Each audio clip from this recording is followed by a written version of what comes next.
Hello there, Sir from 17 once again, bringing you the next section in my Mass Effect 2, The Arrival DLC video walkthrough. And it's on Insanity difficulty for anybody just joining us. And this next section is a bit of a spoiler, but we're about to get set up by the very woman we've just saved, because for some unknown reason she thought having a Reaver artifact in the middle of the rec room was a cool idea. And anybody knows that if you get close enough to a Reaver, they are going to subconsciously influence you, because yeah, they're just not good dudes. And it's going to ensue a lot of shooting and a lot of various stuff. But before I talk much about that, have any of you guys seen the Jean-Claude Van Damme advert for the new program he's doing? What the fuck is that about? It like comes on, it's like Jean-Claude Van Damme in Jean-Claude Van Damme with Jean-Claude Van Damme. And it like makes no sense. He's doing some kind of documentary that's following in his life, and it's got such a fantastic trailer as well, which just keeps showing him doing kicks and stuff, and it's the most ridiculous thing I've ever seen. And it just goes to show how far these B-movie action stars have really fallen from any kind of grace. It's just unbelievable. It's such a cash-in as well, because it comes on and it shows a big advert, and it's like, Jean-Claude Van Damme is doing the Steven Seagal thing, only he's not a cop and he's got a little dog.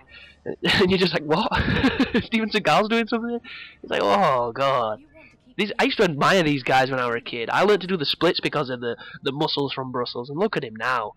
I mean, he could never act. Half of the fucking furniture out-acted him in his films, but he could kick some ass, and that thing just looks like he's going to various different airports, taking his dog, and just acting ridiculous for his age. No idea what that's about. But anyhow, when you get to this section, this is when Shepard sees the Reaper artifact, sorry, and there's a weird section coming up, because when they betray you, there's a massive gunfight in this room, and you don't have to win it. There's an achievement for surviving, but to survive it, there's 5 waves, and the last wave has a tank thing. It has one of those robot guys, and don't do it on Insanity. That's the first thing I'll say. What I'm going to do in this video is I'm going to show you a nice little corner that you can go to that helped me get through it, but on Insanity, if you're playing it like this, I would just advise you to stand there and let them shoot you, because it's part of the game. You don't have to survive the section, and there's no point putting yourself through a massive gunfight when you don't need to.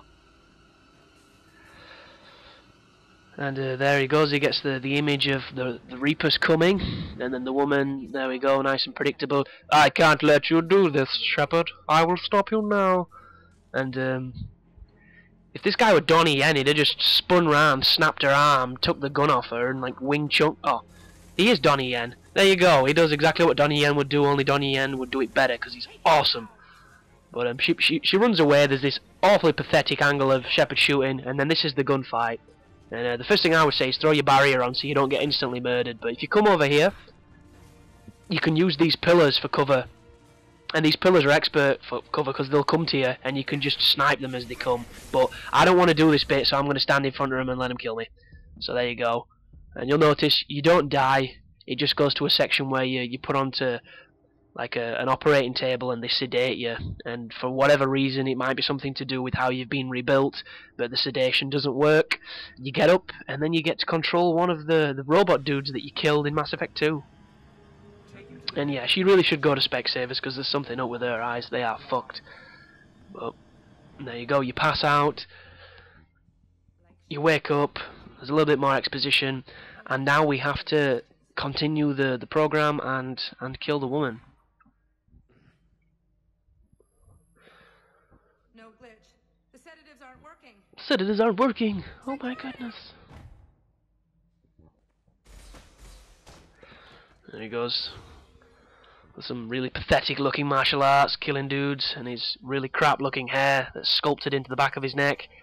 But anyhow, so as soon as you can take control, if you run over to the command, you can play a log there and listen to all the shit if you want, but if you run over here, you start to control these robots. And if anybody's played Chronicles of Riddick, Dark Athena, you'll understand what you're supposed to do on this section, because you're controlling this little drone and you have to get yourself out of the room. And if you get killed as the drone, you can just summon another drone, and in all honesty, I don't think I've managed to kill more than 2 or 3 robots with one drone, because you always seem to die, regardless of how good you strafe or anything. I mean, look at that. Strafing like a champion, and it still kills me.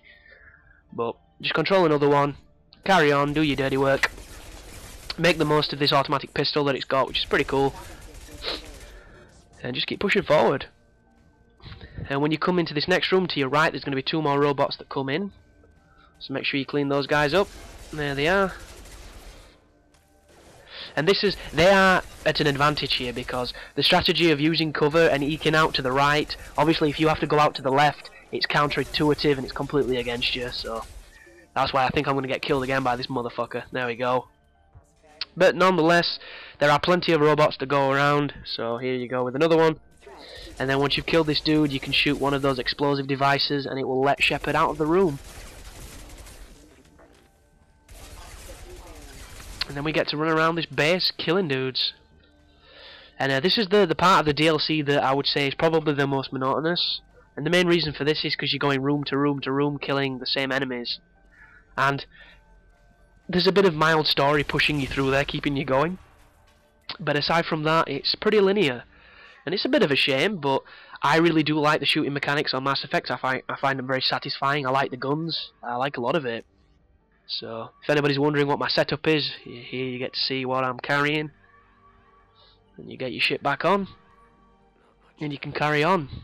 And I don't know if you guys can remember, but when Mass Effect 2 was, before it came out and there was all that pre-order bonus bullshit happening, there was some concept arts for the pre-order armors, and the Terminus armor, what the fuck am I on about? The Terminus armor, the original, you know, concept art for it looked amazing. It looked white.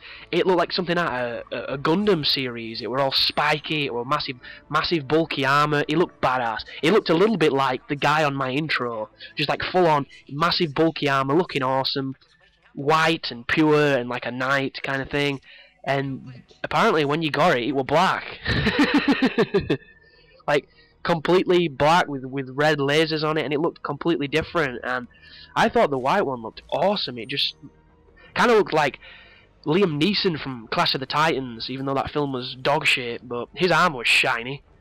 But it took all those other gods weeks to polish that shit up because he was literally glistening. It was awesome.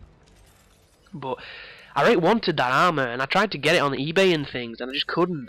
And then when I finally saw what it looked like in game, it killed everything I liked to buy it. And it's such a shame.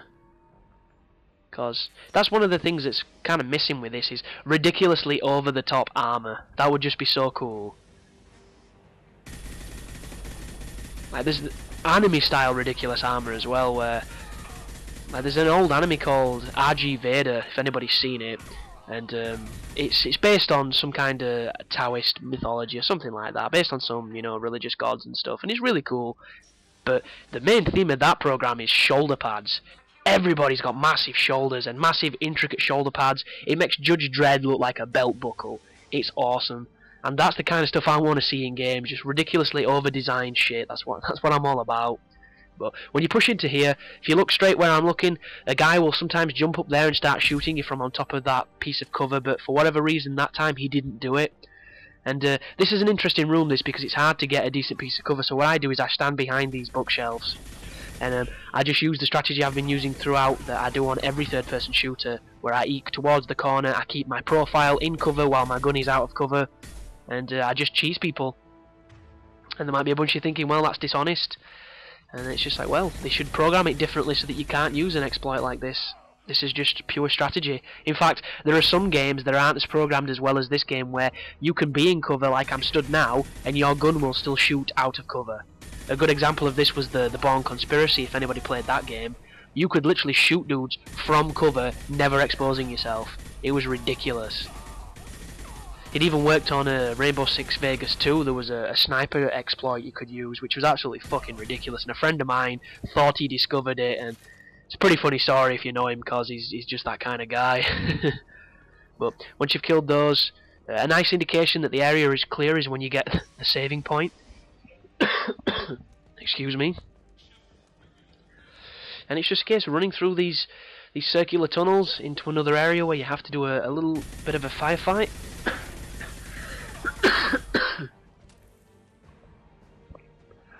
And just keep pushing forward, keep shooting, doing your thing. Obviously if you run out of ammo, make sure you cycle through whatever weapons you can use. The main thing for me is that I generally like to use the sniper rifle because I'm predominantly a sniper in Mass Effect games. Oh, by the way, watch this guy. This guy is a dick. You need to kill him as quick as you can, because if you don't, he will mess you up. Them flamethrower guys are awful, because when they set you on fire, it makes the character flinch, and there's nothing you can do, and he can just douse you with the flame, and you're powerless. It's an endless stagger, and anybody that's played Lost Planet on Extreme will know exactly what staggering is all about, and it isn't fun, it isn't fair, and there's nothing you can do.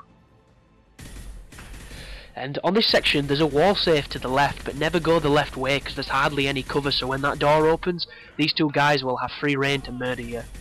The best thing to do is to stand in this doorway where I am now, and you should have free reign to kill them instead. And then once you've cleaned them up, you'll see the save point. There it is. That means it's clear, and then you can go and get the goodies from the safe.